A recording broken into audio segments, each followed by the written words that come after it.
Safari ya mnyama kuelekea Afrika ya Magharibi kuzisaka alama tatu. Maandalizi yako vipi kwa ujumla?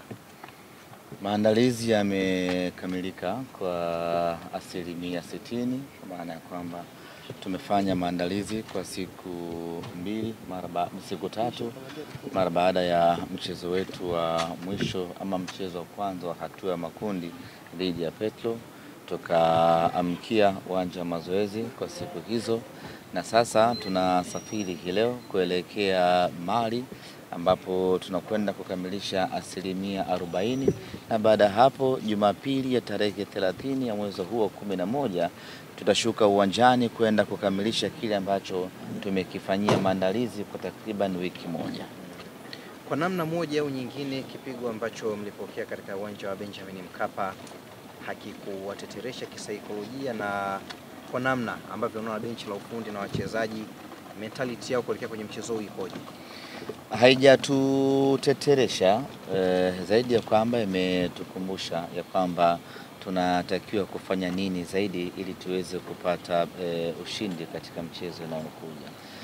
Mtu mwerevu anapojikwaa, basi anachokifanya huwa ni kuangalia pale alipojikwaa, kama ni kuondoa jiwe, kama ni kufanyaje, anafanya hivyo na kujipanga tena ili wakati mwingine asijikwae katika eneo hili.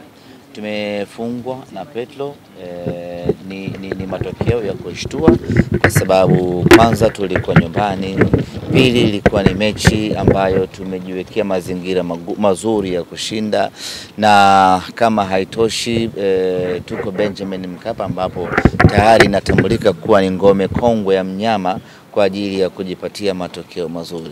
Kwa hiyo kufungwa kule kukatufanya sisi turejee tena katika meza ya kujipanga. Tumejipanga upya kuhakikisha kwamba katika mchezo unayokuja ama michezo inayokuja tunapata matokeo mazuri. Kwa hiyo imekuwa ni jambo zuri pengine ya kwamba mwanzo ule mbaya umetupa nafasi ya kujitathmini upya na kuongeza makali yetu ya maandalizi ili twende tukapate matokeo chanya huko mbeleni. Bwana, Stade Malien walipata matokeo kwa maana ya kwamba sare iliyowapa alama moja dhidi ya mpinzani mgumu sana Esperance, tena wakiwa away. Hii inaonyesha nao si masihara. Kundi letu kila mtu anajimudu, ndio maana unaona Petro ameweza kutamba ugenini, Stade Malien ameweza kutamba ugenini, Esperance ambaye alikuwa anapewa nafasi kubwa ameshindwa kupata pointi nyumbani kwake, Nyama ambaye anapewa nafasi kubwa kwenye kundi hili tumeshindwa kupata pointi nyumbani kwetu. Hii ni dhahiri shahiri kwamba ni kundi ambalo halitabiliki. Yule unamdhania ndiye kumbe sie, na yule ambaye anamdhania sie kumbe ndiye. Yote kwa yote sisi tunamheshimu sana Stade Malien kwa uwezo mkubwa aliuonesha katika mechi ile dhidi ya Esperance, lakini sisi tulijua baada ya kufanya overall tathmini kabla ya mechi kuanza, tulijua ya kwamba tunakutana na timu za aina gani. Tulisema wazi tangu mwanzo ya kwamba hatumchukuli poa Stade Malien, na wala hatumchukuli poa Petro de Luanda, na wala hatumchukuli poa kabisa Esperance, kwa sababu ni timu zinazoonekana kuwa zimejipanga vilivyo na ni timu ambazo zinaonekana kuwa ni ngumu. Japo watu kwa kuwa hawazifahamu sana wanazichukulia poa, lakini kiuhalisia ni kwamba ni wapinzani wagumu sana ambao tunakwenda kukutana nao.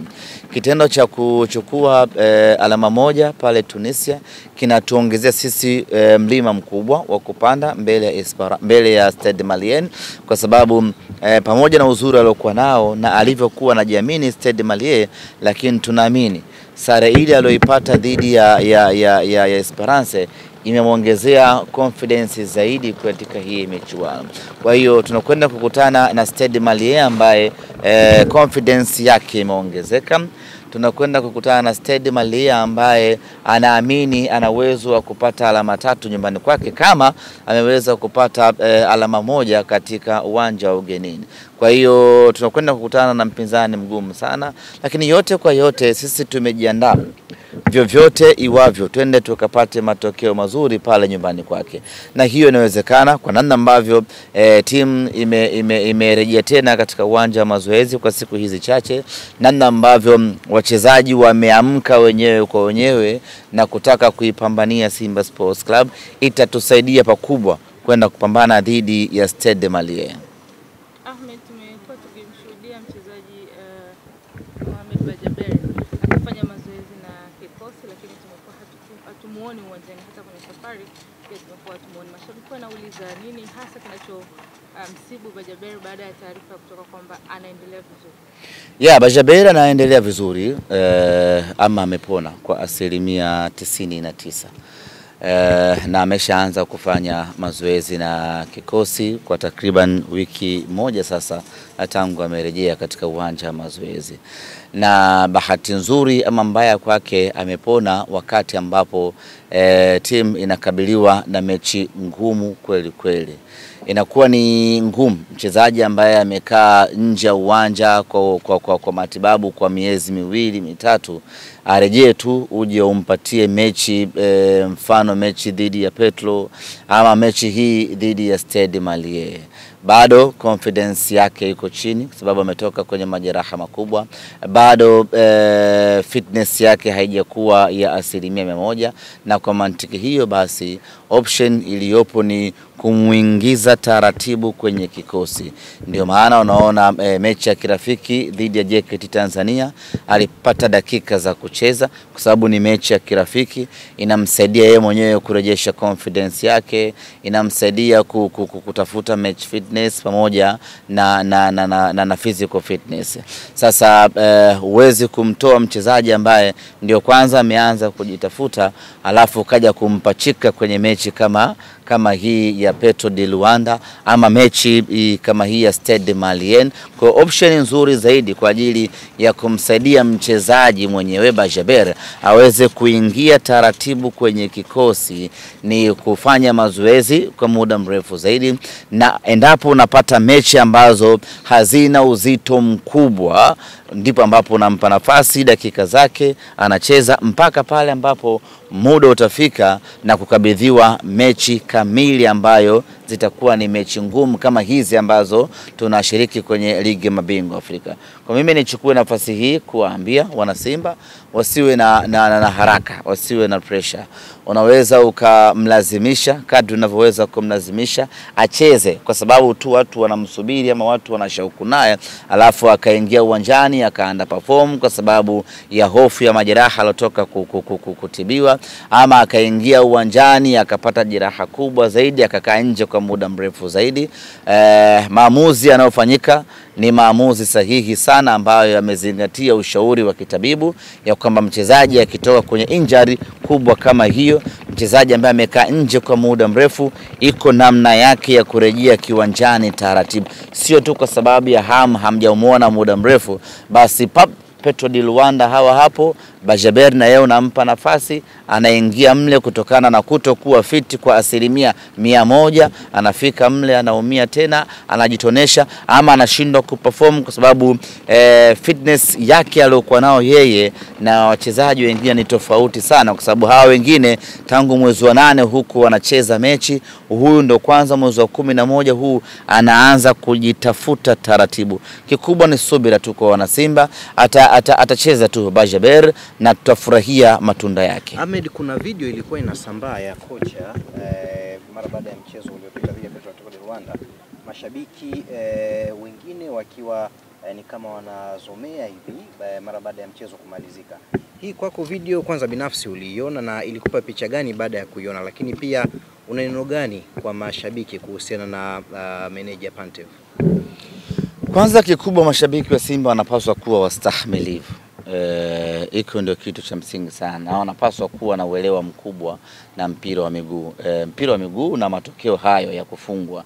Na unapoishangilia Simba ama unaposhangilia mpira lazima uwe na akiba hiyo kwamba siku fulani mimi nitafungwa. Inawezekana ikawa ni siku unayojua ama siku usiyojua, lakini hiyo siku ya kufungwa ipo, kwa sababu timu isiyofungwa duniani hapa haipo. Kuna siku utafungwa nyumbani kwako, kuna siku utafungwa away, lakini utafungwa tu. Hiyo ndio jambo ambalo kila mwana Simba anapaswa kulielewa.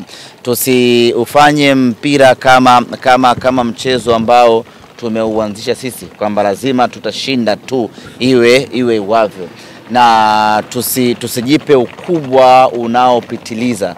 Ni kweli ya kwamba timu kubwa haitakiwi kupoteza, lakini tukipoteza kila mtu lazima atambue kwamba maamuzi ya mpira yameamua hivyo. Hii leo ukiangalia timu kubwa zote duniani, weekend iliyopita, hii leo tunakwenda kwenye UEFA Champions League, watu wamefungwa. Hakuna ambaye alitegemea yale ambayo yametokea. Tumeona kilichotokea kwa Barcelona, kilichotokea kwa Liverpool, kilichotokea kwa nani yule Bayern Munich. Zote hizo ni timu kubwa ambazo zimefungwa kwenye michuano ya Ulaya. Kuna Simba kufungwa lazima itatokea tu katika maisha yetu ya mpira wa miguu, hata kama itakuwa ni Benjamin Mkapa, ili mradi utafanya makosa ya kiwanjani lazima utaadhibiwa. Sasa nini kinafuatia? Baada ya kufungwa, mnakaa chini mnaangalia kwa nini tumefungwa, tumekosea wapi, na baada hapo mnajirekebisha tena kuelekea katika mechi inayofuata. Ingekuwa ni mechi ya mwisho hii ndio tumefungwa na tumekosa nafasi ya kwenda hatua inayofuata, hapo tungeweza kuchapana hata viboko. Imekuwaje bana, mnyama amefungwa ameshindwa kwenda hatua inayofuata? Lakini ni mechi ya kwanza, tumepoteza mechi ya kwanza. Mbele yetu tuna mechi 5 zinatusubiri. Mbele yetu kuna pointi 18. Katika hatua ya makundi kuna pointi 18. Simba tumepoteza alama 3. Tumebakisha na alama 15 za kuzipigania. Sasa ukiangalia tuliopoteza ni alama chache, zilizobaki mbele yetu ni alama nyingi zaidi. Tukianza hivi sasa kila mmoja kutoa sauti yake, huyu akisema vile, huyu akisema hivi, huyu akisema vile, ni rahisi mno kujipoteza katika mtiririko, ni rahisi kujitoa katika lengo, na hatimaye unajikuta mnafanya vibaya hata katika mechi zinazokuja. Mimi rai yangu kwa wana Simba, matokeo mabaya tumeyapata, hayaepukiki. Sometimes huwa yanatokea. Haijalishi tunayapenda ama hatuyapendi, lakini imeshatokea. Baada ya kupata matokeo hayo mabaya, nini kinafuata? Ni kujipanga upya. Kwenye maisha unaweza ukaitengeneza kesho yako, lakini hata uwe mtaalamu vipi, uweze kuibadilisha jana yako. Jana imeshapita, imeshaharibika, hakuna namna nyingine yoyote. Cha kufanya ni kuiangalia jana yako imeharibikia wapi, ili uitengeneze kesho yako. Kwa hiyo tuangalie zaidi mechi zinazokuja, tunavukaje hapo, tunapataje alama 15 katika alama 15, na baada hapo mnyama aende hatua ya robo finali. Na mimi niwaambie wana Simba, wala wasihamanike. Hii sio Simba ya kuikatia tamaa. Hii sio Simba ya kupagawa kwa kupoteza mechi moja. Hii sio Simba ya kupoteza focus kwa kupoteza mechi moja. Hii Simba ni lidude likubwa mno. Ni timu yenye uzoefu mkubwa mno. Ni timu ambayo tumeshapita kwenye changamoto kubwa na nyingi, na bado unasinzia Petro. Unasinzia. Nakuona wewe basi. Usikiza kwa makini. Umenogewa. Unasinzia saa 9 hii baba. Usikiza kwa makini. Unaizungumzia Simba nisinzie tena? Unaenjoy Hii Simba bwana, nimeshapitia katika nyakati ngumu, nyakati nzito kweli kweli, na bado Simba yetu ikatoboa. Na hii sizungumzii zamani ya kina Mufulila Wanderers, na izungumzia Simba ya hapa katikati, watu wote wanaijua. Kwa hiyo tusahau mema na ubora wa Simba, hasa kwenye kutufanya mabadiliko kuelekea mbele. Kwa hiyo wana Simba wala wasiwe na wasiwasi, Simba yao itarejea. Sisi hata tukipoteza mechi ya Stade Malien, bado tupo katika mstari wetu, kwa sababu mechi 4 zitakazobaki tuna uhakika wa kufanya maajabu hapo. Kwa wana Simba wala wasiwasi semaje? Mshingi na wasiwasi? Anasema hata mkipoteza, hata kama inatokea tunapoteza mechi na Stade Malien, bado Simba hii tunayo ujasiri wa kusema ya kwamba tuna uwezo wa kufuzu robo finali kwa kutumia mechi 4 ambazo zitakuwa zimebakia. Na haya sio mambo ambayo tunazungumza kutoka kichwani kwenye ndoto za Alinacha, ni mambo ambayo tunazungumza kutokana na historia na ubora tuliokuwa nao Simba Sports Club na uhakika wa matukio yetu. Nyama nenda robo finali. Bila shaka hatujawahi kuishia hatua ya makundi. Hata tukiwa tuna wakati mgumu kiasi gani ama hatuko vizuri kiasi gani, lakini sisi kuishia hatua ya makundi ni mwiko kwetu. Kwa hiyo tunajua nini cha kufanya, tutakifanya, na mnyama ataenda hatua ya robo finali. Hilo wala halina mashaka hata kidogo.